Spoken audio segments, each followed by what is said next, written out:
بسم الله والحمد لله والصلاة والسلام على رسول الله وعلى آله وصحبه ومن والاه. اللهم علمنا ما ينفعنا وانفعنا بما علمتنا إنك سميع مجيب الدعاء.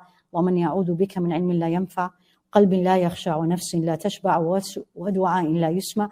ربنا لا تزغ قلوبنا بعد إذ هديتنا وهب لنا من لدنك رحمة إنك أنت الوهاب. رب اشرح لي صدري ويسر لي أمري واحلل عقدة من لساني يفقه قولي. جزاكم الله خير for coming. It's really, you make me happy, not because me should be happy, but it's the keenness of Southern California to learn. It's like, and again, I'm going to say this not to make you only feel better, but really know, in spite of what you think of yourself, you have a lot of khair. Any program you all run and come, Saturday was amazing. For me, I go all over the country and I give a lot of talks and everywhere. I haven't seen people who are raining in California is like snowing in other places. And people drove 2 hours, literally. One lady told me 2 hours in the rain. And now here you go, it's a Tuesday, 6:30, you just came from school or work or put dinner and left. May Allah reward you. And this, number one. And number two, the fact you are coming to learn, that means you have a lot of good in you. And build on it. That's the whole idea. Build on it, wherever you are. If you think you are here, which I don't think so, but let's assume, or people think you are here, build on it. If I am here, build on it. If I am up top, I still need to build on it. And build on it by practicing what you are learning. Practicing what you're learning. Today's subject is a little bit tough one. You're going to say, well, every week is tough. No. This one is tough because it is difficult to do it. And if anyone says it is easy, make sure you see me after the class. No, I really mean it. And it is the goal of the fasting of Ramadan. So if anyone asks you, why do you fast in Ramadan? The first answer is, Allah told me, alhamdulillah. But why Allah wants me to fast for 30 days, for at least 12 or 14 hours? And the minute count, I always say this to myself, 6 in the morning, for example, this morning, 5:12, I can drink. 5:13, I can't. What is it? It's a minute. He trains me. He's training me. Same thing in the evening. What is Allah said about the verse of the Siyam, that you're going to keep hearing it from now till Ramadan and throughout Ramadan? What did he say? يَا أَيُّهَا الَّذِينَ آمَنُوا كُتِبَ عَلَيْكُمُ الصِّيَامُ كَمَا كُتِبَ عَلَى الَّذِينَ مِنْ قَبْلِكُمْ. Why? لَعَلَّكُمْ تَتَّقُونَ. Oh, you believer, all of us. Siyam, fasting, has become obligation. Kutiba is an obligation, is not writing. It became an obligation on you, like the people before you. Why, Ya Rabbi? And people will ask you this question. Sometimes you ask yourself, why do I have to do this? It is so hard. لَعَلَّكُمْ تَتَّقُونَ. So you may attain taqwa. I will translate throughout the whole. What is taqwa? It's a huge word. All of us use it. Sometimes we look at people and say, Ittaqillah. Had anybody said this to you? Right? Have taqwa of Allah. And you get so offended. Right? And if somebody gets upset, looks at you and says, Ittaqillah fi. What does this word mean? Bismillah. Don't tell me Allah fear. Let's put a disclaimer. It is not Allah fear. That's al-khawf. We're going to talk about it later on. That's not fear. Taqwa is not fear. What is taqwa? I'm sorry? So you be conscious of Allah. That's probably the best translation. Allah conscious. So let's say, what is Allah conscious? Are you now conscious of the person next to you? You feel there's somebody next to you? Everyone, right? Doesn't matter. You know them, you don't know them is not the issue, but you feel there's somebody. So what are you going to be? You're not going to be leaning, right? You're not going to be moving. Because there's somebody next to me. So I'm conscious. What does that mean? When I am Allah conscious. That's the easy way of taqwa. And then I'll give you what scholars define taqwa is. Meaning, I always, and this is the difficult side, always, not when I can, not when I'm in Mecca, not in Ramadan, not when I'm in masjid only. It's always 24/7. That's the goal. Don't get despair. That's the goal. I am always conscious of Allah. Always conscious of Allah. He is seeing me. He's hearing me. He's going to help me. All the beautiful names of Allah, of Al-Jamal, and also the scary ones. You bring them all together. When I am in need, I know He is listening to me. I know He sees me sitting on the floor. I know He sees me speaking. Allah conscious. And what this will lead, that's what we're going to all talk about. So let me give you some of the definitions of taqwa. And one of the probably the most beautiful one, and you see it wherever you're going to read, is going to tell you the following. تقوى الله أن تعمل بطاعة الله على نور من الله ترجو ثواب الله وتترك معصية الله على نور من الله مخافة عقاب الله. I'm going to translate to you. Let me just make sure I am, here we are. Alhamdulillah. So basically what it is you're going to do everything, and pay attention to the words. You do. Do is saying, do is sitting, do is thinking, do is planning, everything. And ta'amal. Second, بطاعة الله.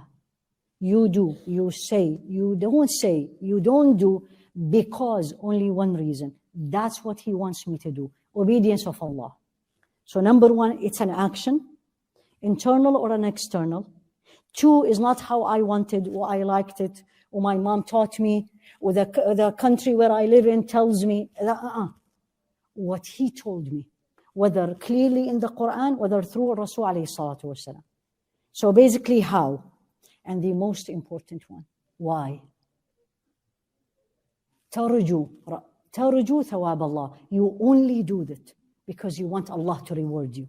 That's why it's Allah conscious. I don't see you. When I am a muttaqi, I don't see you, I'm doing a good deed for you. I'm not waiting for you to tell me Jazakillahu khair. I don't care if you like it or you don't like it. I don't see it. I see Him. That's why you're always Allah conscious. And you always say this to yourself, I know He will reward me. People may not, may appreciate, may not, and we all know that. But I know He will. And the opposite is true, which we need to start with the opposite. Because the opposite is our problem. At least what I see in myself. تترك معصية الله. Stay away from any disobedience. There is no if and but, or maybe, or this one. معصية الله. You stay away from anything that Allah told you don't do. Based upon what He said. Not what I was told, or again, culture, or my mom. No, He said it. And for only one reason. I want Him to be pleased with me. Are you all with me? That's taqwa. That's taqwa. And one of the most beautiful ones, and that's very easy. Much easier than the first one. أَلَّا يَفْقُدَكَ حَيْثُ أَمَرَكَ وَلَا يَجِدُكَ حَيْثُ نَهَاكَ. Let me translate. That Allah will never see you. This is so, to me, is moving. That He will never miss you. Allah never miss you where He wants you to be. And never find you in a place where He doesn't want you to be. Let's practice this. So it's Dhuhr time, Maghrib time, Salah time, where He wants me to be. In general. In Salah. So He is going to look and say, where is Sarah? Oh, Sarah on her phone. Sarah is sleeping. No need to sleep, but she's sleeping. Sarah is doing things that He's going to look at my place of salah, whether it's in the masjid, whether it's in your home, in your room, it doesn't matter. But that's where He usually see me. And He say, where is she? لا يفقدك حيث أمرك ولا يجدك حيث نهاك. There is places, things He doesn't want to see me there. It doesn't befit me. I always say this word to me. It doesn't befit me as a Muslim. And then He looks and He see me there. Then I am not a muttaqi. Did you get that? So let's give an examples, right? Concerts, which is very normal in this country, in every country these days. And there is all the disobedience of Allah. You all know this, right? Everything without going to the details. Is that where He wants me? When He looks and He sees all of us, who is Sami'ul Basir. He's they all looks at everything. So He is turned to the masjid, is Maghrib time, or turn to your room, and that's your Maghrib time, he doesn't find you. Where is she? And he turned to the concert and finds you there. I'm not muttaqi. Or he sees you watching this or that on the TV, or texting something. Now, just this doesn't mean every time on salah I'm going to be on my sajjada. I'm talking about things that is not necessary or time sensitive. Then the more you do this, see what I told you, it's between you and Allah. Taqwa is all about you and Allah. It's not about people. Once you start seeing people, in fact, you're not a muttaqi. Once I start seeing you, oh, what are they going to say about me? Oh, then I'm not a muttaqi. I'm a muttaqi of people. I'm conscious of people. But what we will need to do is, you are a muttaqi of Allah subhanahu wa ta'ala. Sayyidina Ali said a beautiful word about it, another definition of taqwa. And it of course rhymes because he was a poem. He said, الخوف من الجليل والعمل بالتنزيل والرضا بالقليل والاستعداد ليوم الرحيل. It rhymes beautiful. May Allah help me to translate this. He said, الخوف من الجليل. Taqwa, here he used the word fear. You are afraid of the mighty. And he used al-Jalil, one of the names of Allah. You're afraid of the mighty, but that's not all. That's why I told you, taqwa is not only fear. 1. And 2, وَالْعَمَلُ بِالتَّنزِيلِ, and you act and do according what he sent down. 3, وَالرِّضَى بِالْقَلِيلِ, هذا one of our main problems. You are so content with the minimum you have. Minimum we have, and we don't have minimum, but whatever we have, I am so content. And the 4th, get ready for the day of departure. That's exactly what he said. وَالْإِسْتِعْدَادُ لِيَوْمِ الرَّحِيلِ. And I'm going to ask you a question, all of you, so you know what he means. If someone comes right now, looks at me, and says, Haifa, 10 p.m. you're going to be dead. Is that possible? Of course. Do I know when I'm dying? Do you know when you are going to leave? So Allah gave me a 3 hours and 15 minutes warning. What I'm going to do with them? I'm going to go and watch TV. I am going to go and get my coffee. I am going to go and just sleep because there's nothing else to do. What I'm going to do? Everything I can do in this 3 and 15 minutes that I need to do, that all my life I said one day I'll do them. Then you are ready to go. That's what he's saying. وَالْإِسْتِعْدَادُ لِيَوْمِ الرَّحِيلِ. Get ready. And don't tell me age. Age has nothing to do with the day we are leaving. There's people who died. When I went in the earthquake, the grandmother was 60, she's alive talking to me. And the girl, 10 years old, she died. And the son who's in his 30s is alive. But the wife who are in her 20s died. So taqwa, Allah is always in my mind. Like we're always so aware of people. We are always aware of people. This needs to change. You are always aware of Allah subhanahu wa ta'ala. How do I get there? I mean, this is, by the way, this is a course I gave it for a week. So I'm going to, whatever Allah let me and time is allowed, but at least practically, how do I get there? Yani I'm not going to listen to a 45 minutes lecture or I'm going to go and become a muttaqi. Where do I start? Let me give you a clue, and you will all. Always think of people. When are you so worried that the person you know will not be happy with you? Whether it's your friend, parents, children, husband, spouse, it doesn't matter. When are you always worried or you get so sad when that person is not happy with you? When? Thank you. When you love them. That's why I did 2 weeks ago love for you. If you love Allah truly, go back to the love that we did. It's again online. If you truly love Allah subhanahu wa ta'ala, it will be so sad, feeling internally. Nobody knows. I don't have to make an announcement. He knows. I will be so hurt and sad when I am not doing what He wants me to do. Or if I did, and we are weak and we all do, I am going to be very sad and regretful because I love Him.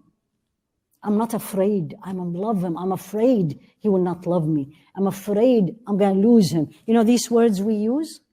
So the first step to get to this, we still have 3 weeks, and Ramadan is an addition. Number 1 and 2 and 3 and 4 and 5, know who is Allah.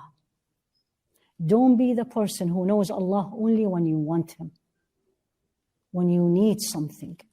You have an exam, you have an interview, there is a deadline, your son or daughter are sick, and now look at my dua and yours.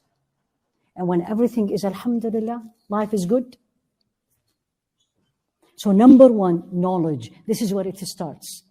It starts by knowledge. You're going to say, how am I going to do this? You know what? Turn to him and say, yeah, this is one of the du'as I always do for myself. Ya mufahim Sulaiman fahimni. This is from the Quran. Allah said about Sayyidina Sulaiman, فَفَحَمْنَاهَا Sulaiman. We made Sulaiman aware and understand of this because it was complicated.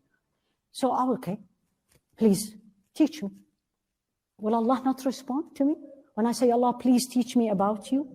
Let me love you. Let me be aware of you. Make you more important to anybody else in my life for me. He's going to say, you know what? No.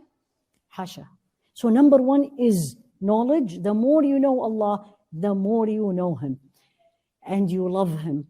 And once you love Allah, Wallah ladhi lahu, unless you have this feeling, it's not going to be easy for you to understand. Not eating or drinking become piece of cake. Waking up in the middle of the night to pray is not a big deal. Covering your hair or dress properly is not a big deal. Being the only one that does what to please Allah and everybody else is not doing it, it doesn't matter. Because it's a personal relationship. That's taqwa. Taqwa, definition in English, it's a shield actually. The shield, you see the people who have the shield when they are fighting, right? Like if you are doing fencing and they carry the shield, that's taqwa. The shield is to protect you from harm. With Allah is to protect you from His punishment, or forget punishment, from His anger. Or I call it, I don't like these words, and I like the love relationship. I say, taqwa will protect me from me being not loved by Allah subhanahu wa ta'ala.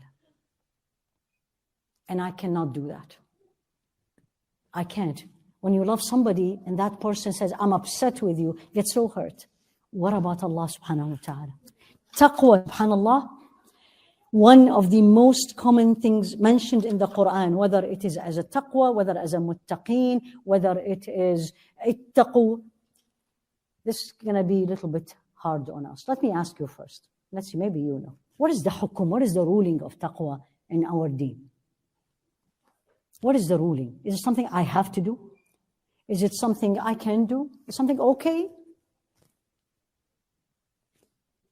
You read it in the Quran. What is it? Okay, you have 5 options. Let me make it easy for you. Anytime you say, what is the ruling? Don't jump to haram. It's one of 5. Okay, so it's either obligation, it's either recommended, it's either halal, it's your choice, either it is disliked, or it is haram. Now we jump always to 5. What about the 4? So where is taqwa in these?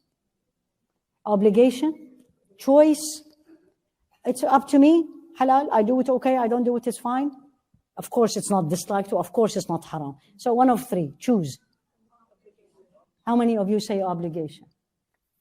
Wallah, mashallah. Anybody says it is recommended?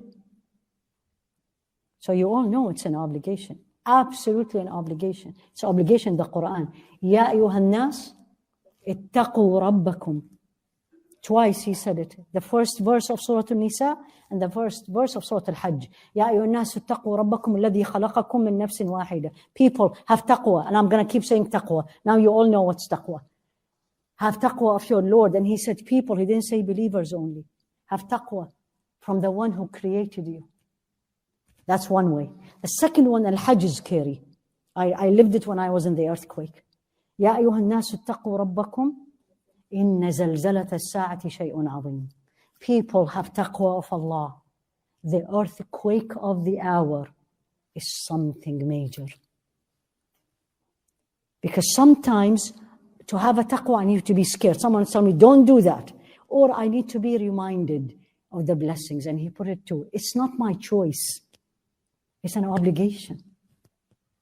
It's an obligation that I do my best to put a shield between the wrath and the anger of Allah and me, between the punishment of Allah and me. And how do I do it? I'll give you a simple answer from Sayyidina al-Hasan al-Basri. I think I said it in one of the classes here, but let's do it again. So here I am, I'm coming to this class. Let's do practical example. طيب? You're at home, 6 o'clock, 5:30 in the morning, you said, I'm coming to the class. Is that taqwa? Don't be scared. Is that taqwa? I'm going to a class. Absolutely. It's something pleasing to Allah. He told me that. I want His reward. Don't forget that. Simple. So now I'm coming. So the first intention, what I want to do, alhamdulillah, check. There's a lot of checks for taqwa, by the way, but this is the first one. Now I'm leaving the house. What I am wearing? You answer. Check. The way He told me, the way He's seeing in me and says, that's what I want her to be, you check. You came and sat here, right? And you are all the time looking at your phone. None of you is doing it, but I'm just giving you an example. Is that taqwa? I'm sitting in His house and I'm in a class, but I'm doing that. Is that taqwa? That's it. Apply it on your life. The more you practice it practically, it becomes a habit. And that's what Sayyidina al-Hasan al-Basri said. Every time I do this, literally, I was like, Ya Allah, give me what you gave him. He said, I have never looked with my eyes or heard or listened with my ears and never used my hand and never walked with my feet. That's what we do in anything.